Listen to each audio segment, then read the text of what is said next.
আজকের দুপুরের খাবারে ছিল ডাল আর আলুর ভর্তা। আমাদের বাঙালিদের কাছে এই ডাল আর আলুর ভর্তা কতটা প্রিয় এটা আপনারা হয়তো নিশ্চয়ই জানেন।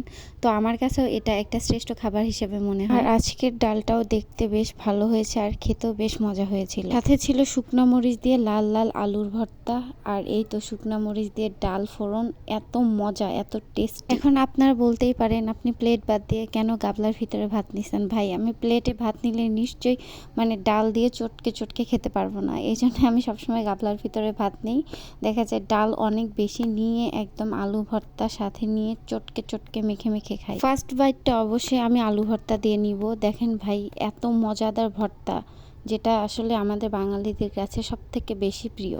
ঝাল ঝাল ভর্তা আর গরম গরম ভাত, যেটা শীতের দিন থেকে শুরু করে গরমের দিনও বেশ মজা লাগে। এই তো এরপরে ডাল নাড়াচাড়া করে দেখছিলাম। এই তো এবার ভাবছি ডাল দিয়ে একটু মেখে মেখে ভাত খাই।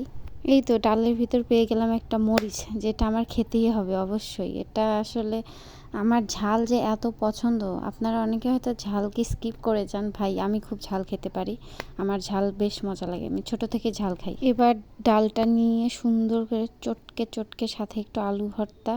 ভাই, আপনারা দেখে অনেকে বলবেন যে এ কেমন করে ভাত মাখাচ্ছে। আমি সবসময় ভাত ডাল সব কিছু চটকে চটকে খেতে পছন্দ করি। এই তো মাখানোর পর ভাই প্রথম বাইটটা যে দিলাম, ইস কি যে মজা। যাই হোক, আজকের খাবারটা বেশ মজা ছিল, তাই আপনাদের সাথে শেয়ার করলাম। আর কার কার ডাল ভাত পছন্দ অবশ্যই আমাকে কমেন্ট বক্সে অবশ্যই জানাবেন।